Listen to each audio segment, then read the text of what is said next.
तू खा देवेंद्र फडणवीसा, तू भडव्याचेस, तू नालायकच, तुला मारूनच टाकतो, तुला असंच करतो तसंच करतो, इतक्या घाणेरड्या भयंकर शब्दांमध्ये ज्या जरांगे पाटलांनी देवेंद्र फडणवीसांवरती ताशेरे ओढलेत ना, मराठा आणि हिंदू असं काहीतरी एक वातावरण त्यांनी निर्माण केलं। मराठा समाजाला हिंदूपासून कसं वेगळं नेता येईल या सगळ्या गोष्टी बरोबर आखण्यात आल्या।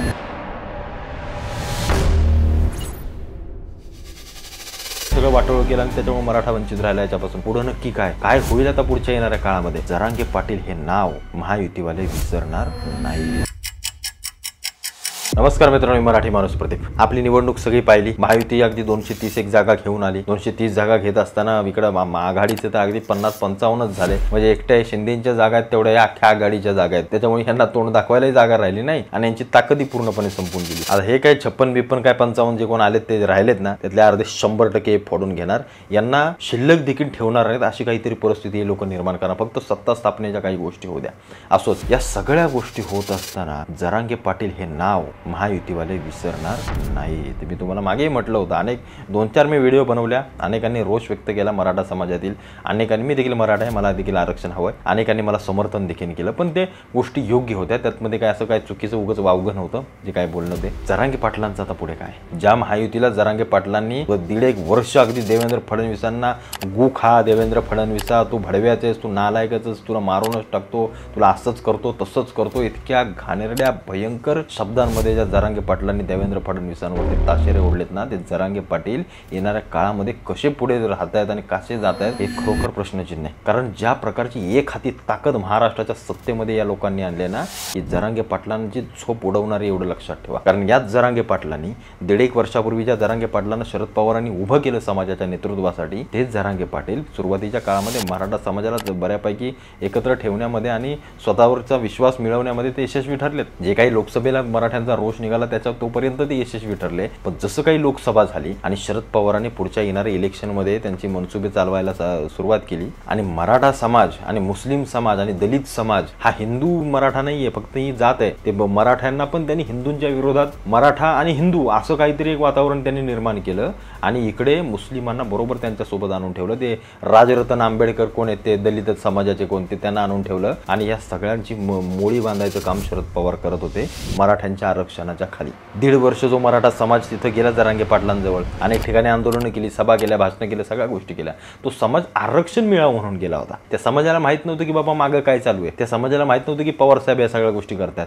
त्यांना वाटलं की त्याला किती दिवसातनं एक समाज एक झालाय, मोठ्या प्रमाणे एकत्र आलाय, तो कुठेतरी आता पुन्हा एकदा आपल्याला जोश येईल, पुन्हा एकदा काहीतरी आपल्याला दिसतंय समोर की आपल्याला आरक्षण मिळेल। त्या हेतूतून, त्या भावनेतून समाज एकत्र झाला होता। पण यांचा इकडे कार्यक्रम वेगळाच। जरांगे पाटलांचा काय तिच्याला बोलत होते, काय एकमेकांना हे करत होते। 1.5 वर्षापूर्वी उभे राहिलेले जरांगे पाटील समाजाच्या जीवावरती इतक्या भयंकर काही गोष्टी ते बोलत होते की त्या ऐकण्यामध्ये, त्याचा राजकीय अभ्यास केल्यानंतर त्या अत्यंत हास्यास्पद वाटत होत्या, एवढं मात्र नक्की। त्या जरांगे पाटलांना भविष्यात काय होईल याचं माहितीच नव्हतं। कारण लोकसभेची निवडणूक झाल्यानंतर जरांगे पाटलांना देखील वाटलं की लोकसभेत जसा आपण यांना दणका दिलाय ना, तसा विधानसभेला देखील आपण यांना दणका देऊ आणि त्याच्यामुळे आपली बाजू नेहमी प्रबळ राहील। भले जरी यांचं तुटकं मुटकं सरकार आलं तरी पुन्हा उपोषणाला बसून यांना हाणून पाडू, अशा काही गोष्टी त्यांच्या निश्चित डोक्यामध्ये रंगत असणार आहेत। आणि पवार साहेबांनी हेच केलं बरोबर। त्या उलेमाच्या मागण्या, मुस्लिमांच्या मागण्या, मुस्लिम मराठा भाई भाई अशा काही गोष्टी त्या समाजामध्ये पसरल्या। अनेक लोक मला कमेंट करतात मुस्लिम मराठा भाई भाई, ह्या सगळ्या गोष्टी ह्या नेरेटिव्ह सेट करण्यात आलं त्यांच्यामध्ये। दलित समाजाला तिथं आणलं, मराठा समाजाला हिंदूपासून कसं वेगळं नेता येईल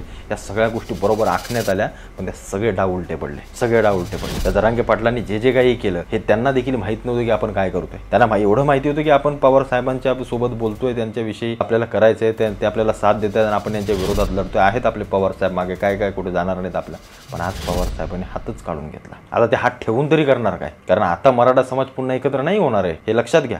आता नाही मराठा समाज, कारण मराठा समाजाला समजलं की हे जरांगे पाटील हे नको त्या गोष्टींच्या मागे लागले। त्यांना कोणी उभं केलं, काय उभं केलं, राजकीय गोष्टींमध्ये कसे काय हे सगळ्या गोष्टीत आले, मराठा समाजाला चांगलं माहिती आहे। त्याच्यामुळे आता मराठा समाज तेवढा इंटरेस्ट घेणार नाही या सगळ्या गोष्टीमध्ये। कारण ज्या जरांगे पाटलांनी जर ते खरोखर एक मोठे हे म्हणून उभे राहिले असते तर आज निश्चित वेगळी काही गोष्ट तरी असती। ज्या जरांगे पाटलांनी शरद पवारांना देखील घेरायला पाहिजे होतं, इकडे प्रत्येकाला प्रश्न विचारायला पाहिजे। कारण सगळ्यात मोठा मराठा आरक्षणाचा मारेकरी कोण तर शरद पवार आहेत। 1994च्या साली त्यांनी आरक्षणाचं सगळं वाटोळ केलं आणि त्याच्यामुळे मराठा वंचित राहिला याच्यापासून. म्हणजे त्यांना आधी प्रश्न विचारायला हवे होते. जरांगे पाटलांनी या सगळ्या गोष्टी केल्या आणि लोकांना कळू लागले की यांचा बोलवता धनी कोण आहे. त्याच्यामुळे या वेळेला जरांगे पाटलांना समजत नाही आता महायुतीकडे कुठल्या ताकदीनं बोलायचं. आणि शरद पवार तर काय आपल्याला अशी आता मागे धरणार नाही तर कुठली गोष्ट करणार नाहीत.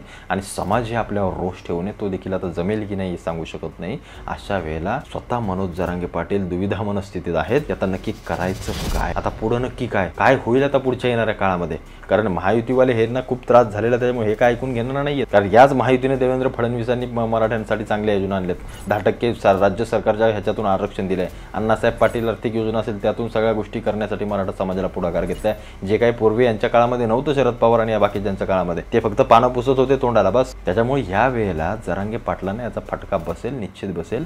पण जरांगे पाटलांचं भविष्य आणि भवितव्य थोडंसं अंधारातच दिसते मला तरी वैयक्तिक दिसते. बाकी तुमची प्रत्येकाची गोष्ट काय असेल ते असेल. मराठा समाजाला ज्या काही गोष्टीमध्ये भरकटवल्या पाटलांनी ही अत्यंत गोष्ट चुकीची, अत्यंत चुकीची गोष्ट आहे. कारण जर तुम्ही जरांगे पाटील जर मराठ्यांच्या कुठल्या मागण्या तुम्हाला देखील माहीत नसेल की कशा पूर्ण होतील आणि कोणाला विचारायचं आणि काय करायचंय, तर मग मात्र तुम्ही समाजाला निश्चित फसवलं, समाजाची दिशाभूल केली. पुढचा येणारा काळ काय असेल काय नाही माहीत नाहीये. पण मराठा समाजाचा एवढ्या वर्षाचा संघर्ष हा खरोखर अविस्मरणीय आहे. तो कधी विसरू शकत नाही. आणि मराठा समाजाला याचं आरक्षण मिळालं पाहिजे. निश्चित गोरगरीब आपल्या पोराबाळांना आरक्षण मिळालं पाहिजे, त्यांचा हक्क आहे तो. आणि या येणाऱ्या महायुतीच्या सरकारनं देखील आरक्षण जरी मला असं वाटतंय की कायद्याच्या चौकटीमध्ये मिळत नसेल तरी मराठा समाजासाठी या महायुती सरकारनं विशेष लक्ष घालून गोरगरीब मराठांना मोठं करण्याचं काम करावं एवढं फक्त मला या व्हिडिओच्या माध्यमातून सांगायचं आहे. असे जरांगे पाटील येतील जातील, कोणी काय समाजाला कोणी एक चेहरा नसतो, लक्षात ठेवा. समाज हा नेहमी चेहरे बदलत असतो. अनेक जण दिग्गज येतात, उभे राहतात, निघून जातात, येतात, उभे राहतात, निघून जातात. समाज समाजाच्या जागी उभा असतो. आणि ज्या माणसांनी समाजाला फसवण्याचं काम केलंय त्यांनी, त्या लोकांनी किंवा त्या सगळ्यांनी एवढं फक्त समजून जावं, हा समाज आहे आणि हा समाज जर कधी विरोधात गेला ना तर मग मात्र आपली खैर नाही, एवढं मात्र लक्षात ठेवावं.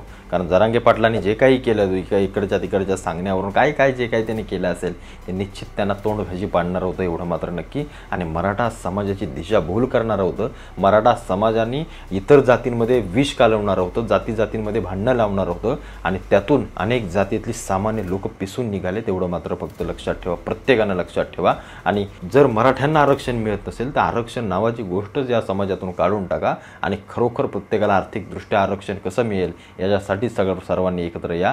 कारण समाज एकमेकांचा दुस्वास लागले तर समाजाची दुफळी व्हायला वेळ लागणार नाही, एवढं मात्र नक्की.